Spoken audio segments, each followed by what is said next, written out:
Өлкө аймагында 2020 жылдын 12 майына карата сууга чөгүп каза болгондордун саны 11 түздү. Анын 5-и эркек киши болсо, бирөөсү аял. Бул көрсөткүч өткөн жылга салыштырмалуу 5 адамга аз. Ошентсе дагы жаздын келиши менен агын суулардын көбөйүшү жарандардын сууга түшүүсүнө түрткү болот. Кыргыз Республикасынын өзгөчө кырдаалдар министрлиги эскертет. Сууга түшүүгө ылайыкташтырылбаган жана массалык эс алууга арналбаган жайлардагы суу объектилеринде сууга түшүүгө болбойт. Алар көлмөлөр, жасалма көлмөлөр, каналдар, дарыялар. Спирт ичимдиктерин ичүүгө жана сууга мас абалда түшүүгө болбойт. Коркунучтуу жай, сууга түшүүгө болбойт. Сууга чумкуганга, секиргенге тыюу салынат деген жазуулары бар суу объектилеринде сууга түшүүгө болбойт. Бассейн, дарыя, канал, көлмөлөрдүн жанында балдарды кароосуз калтырбагыла. Саздак, баткак жана балырлуу жерлерде сууга түшүүгө болбойт. Скутерлерге, парустуу жана моторлуу кайыктарга жана башка ушул сыяктуу сүзүүчү каражаттарга сүзүп барганга тыюу салынат. Эске тутуңуз, суу шалаакылыкты кечирбейт.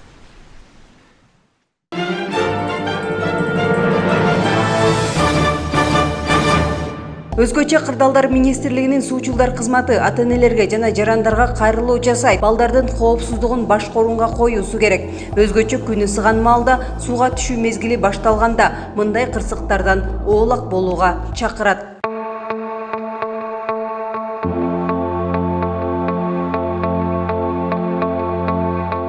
Сууга чөгүү бул жыл бою эле боло берчү кырсык. Жайында эле болбостон бул кышында, жазында, күзүндө деле боло берчү кырсык. Сууга чөгүү бул адам баласы суунун ичине суюктукка түшүп, дем алуу органдарына суу кирип, анан ошондон ошол кесепетинен дем ала албай өлүп калышына дагы алып барат да. Анан ушу сууга чөгүүдө куткаруунун ыкмалары кичине өзгөрүүлөр болгонуна бир 4-5 жыл болуп калды.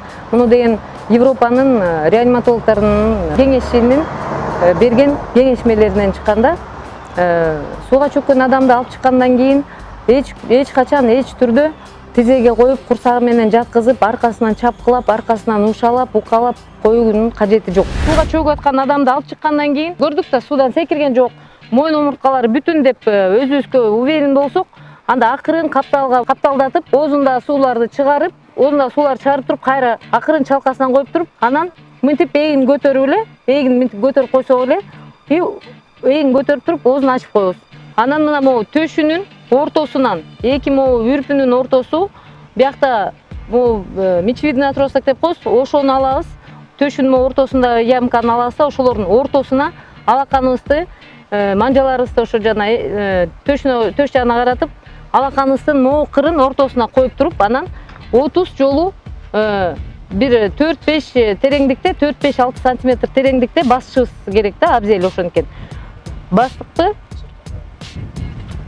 акыркы 30га жеткизиш керек. Акыркы 25тен кийин ичибизден санатабыз да.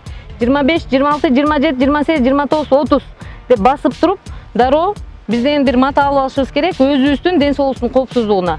Оозуна жаап, жабыркачуунун. Бунун баары 10 секундадан көп албаш керек. Таноолорун бекем кыпчып туруп, оосуна 2 жолу дем беребиз. Дем берип атканда, үйлөп атканда төшүн көтөрүлгөнүн карайбыз да. Жабыркачуунун оозун толугу менен өзүңөрдүн оозуңардын ичине батырып туруп, 2 жолу үйлөйсүздөр. Деп үйлөдүңүздөр, кайра дароо эле бул жүрөгүнө сыртынан укалоо массажын жасап баштайсыздар. Бул деген чоң киши деп алабыз да, мына взрослый чоң киши деп, ошондо деген 4-5-6 сантиметр тереңдикте компрессия жасашыбыз керек да. Кайра 30га чейин баздыкпы, кайра баа жерден үйлөйбүз. Анан айтып кетчү нерсе, ошо Европанын реаниматологдорунун кеңешинин берген кеңешмесине даяр эмес, өзү медициналык образованиясы жок, куткаруу мындай ыкмалары жок киши ушул немеге оозуна жазалма түр менен дем берүүгө алаксыбастан бир гана жүрөгүн тушун эле укалоосу менен алек болсо дагы болот экен да, чоң кишиникин. Мисалы, келип баштадыбы, ошол жерден эле токтобой эле баягы баштай берсе болот. Жүрөк укалоосунчу. Ошентип атканда эле баягы жүрөк көзү иштеп баштаганда жабыркачуу мындайынан өзү суусун чыгарат экен. Муну айтып кетем, эмнени айталы деп атасыз ушул ролик мененчи? Эч качан суудан алып чыккан, жабыркаган, чөккөн кишини тизеңерге алып, аркасын чапкылап, аркасын укалоо бул деген туура эмес. Аны менен биз деген боорун, ички органдарын жабыркатып алабыз дагы.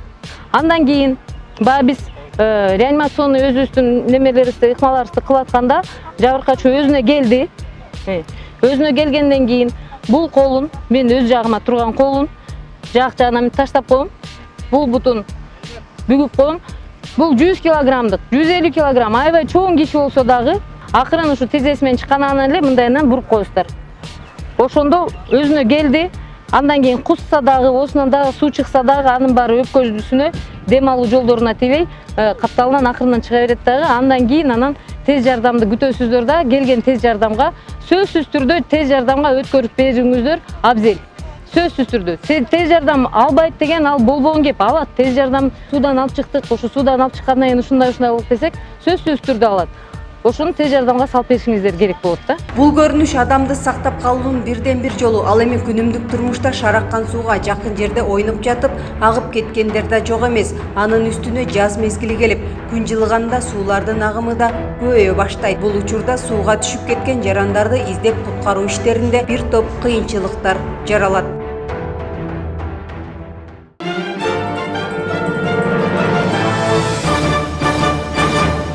Өзгөчө кырдаалдар министрлигинин суучулдарды даярдоо борборунун адистери жайкы сезонго карата түзүлгөн графиктин негизинде сууда сүзүү боюнча окутуу иш-чараларын өткөрүүнү пландоодо. Окутуу иш-чарасына суучулдар кызматкерлери тарабынан эс алуучу жайлардагы бассейндердин, куткаруучулардын кесиптик деңгээлин жогорулатуу. Окутуунун максаты сууда жабыркаган атуулдарга жардам берүүнүн эрежелери жана биринчи медициналык жардам көрсөтүүнүн эрежелерин үйрөтүп, окуудан өткөн соң тастыктоочу документ тапшырылат. Сууга чөккөндөрдүн санын азайтуу максатында тиешелүү семинарлар жүргүзүлүп жатат. Бул багытта 2019 жылы 119 адам окуудан өтсө, 2020 жылы 40 адам окутулган.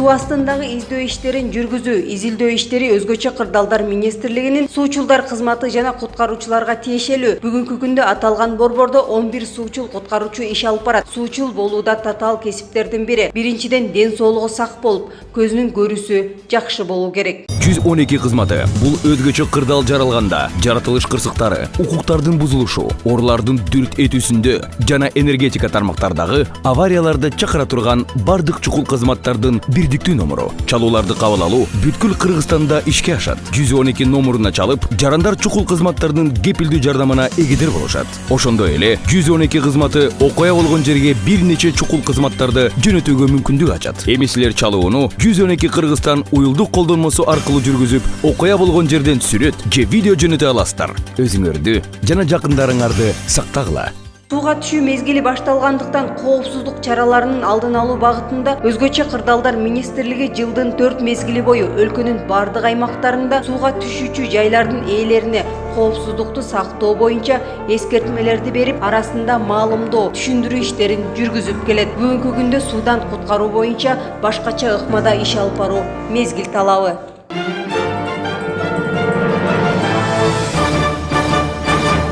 Өзгөчө кырдаалдар министри Замирбек Аскаровдун тапшырмасынын негизинде облус аймактарында Өзгөчө кырдаалдар министрлигинин башкармалыктары тарабынан суу объекттеринде жарандардын коопсуздугун алдын алуу, адам өлүмүнө жол бербөө максатында өлкөнүн аймактарында сууга түшүүчү көлмөлөрдө министрликтин кызматкерлери тарабынан түшүндүрүү эрежелери башталды.